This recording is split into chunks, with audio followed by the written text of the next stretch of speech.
lie against your neighbor, you sow the seed that you reap in time and eternity.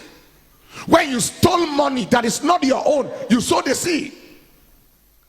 When you step into somebody's home, push out the woman, marry the man, the man. All right? The woman doesn't deserve the man. You deserve the man more than the woman. You sow seeds that will generate for you harvest in time and in eternity. When you fail the student because she refused to compromise and give you bribe or sleep with you, and you fail them in exam, as if they send them to school for you to destroy their lives, you sow the seed that you are going to reap in time and eternity.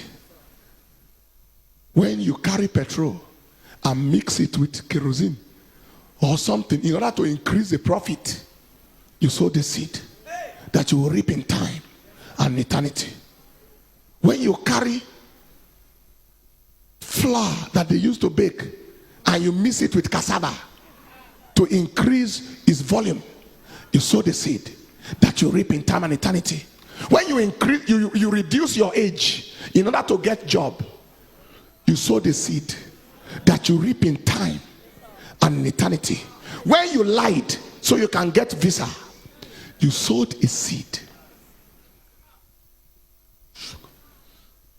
Are you hearing what I'm saying here today? People are busy sowing seeds on a daily basis. When you lie against your neighbor at the place of work so you can get favor, you sow the seed so that the person can reduce and you can increase. You sow the seed. When they sent you to buy something for your organization and you increase the price so that you and the seller can share the difference, you sow the seed that your children may not recover from. Because he said, when Naaman the Syrian was healed and Gehazi collected money from Naaman the Syrian, and he was not meant to collect, and he lied, Elisha said, the leprosy of Naaman is on you and your generation.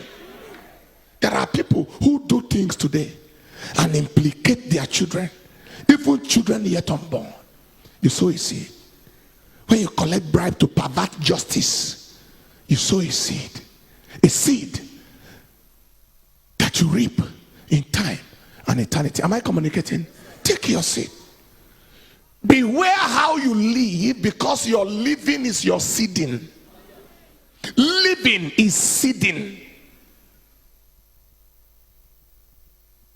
I think it was in my 5th year in medical school.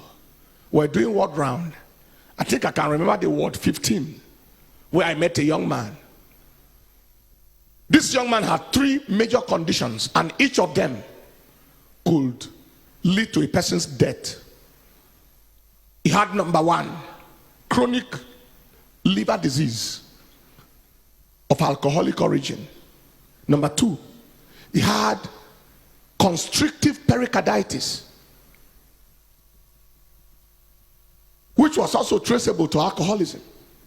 And number 3, he had pulmonary tuberculosis, all traceable to alcoholism. The young man was 19 years old. 19. He was in Polytechnic. When I spoke with him, he told me he had lived recklessly in a hurry. He could drink 19 bottles of alcohol in one sitting. His living was his seeding, and his multiple organ affliction was his harvest. The liver was affected, major organ. The lung was affected, major organ. The heart was affected, major organ. It was his harvest. I looked at him. I led him to Christ. I said, you wasted your life in a hurry. At a young age, you just finished yourself. But I led him to Christ. And I traveled. On my return back, I was told that he was taken to the theater because the heart was so bad. The professor of surgery wanted to do a surgery on him and strip. The pericardium is the outer bag, outer covering of the heart, into which the heart beats like this. And it's like, and so when it is constricted, the heart has no allowance to beat. All right? So the professor was trying to strip that outer covering in the surgery, and then he died on operation table. From the theater straight to the mortuary. Having lived in a hurry, he sowed seeds that produced negative harvest. I felt so terrible when I returned back and I was told he died on the table. But I was only consoled a little bit that at least he gave his life to Christ at the dying moment. But he cut short his potential. Everything that could have become of him in this world perished. Any life he was meant to touch vanished. Whatever he was meant to amount to ended abruptly at the frequency of sowing negative seeds that produce negative harvest. Life is a seed. Every time you do something good, you have sown a good seed. Every time you put a smile on somebody's face, you sown a seed that can affect you and affect your children. Every time you touch somebody for God, you sow the seed. Every time you release resources to change lives, you sow seeds. Life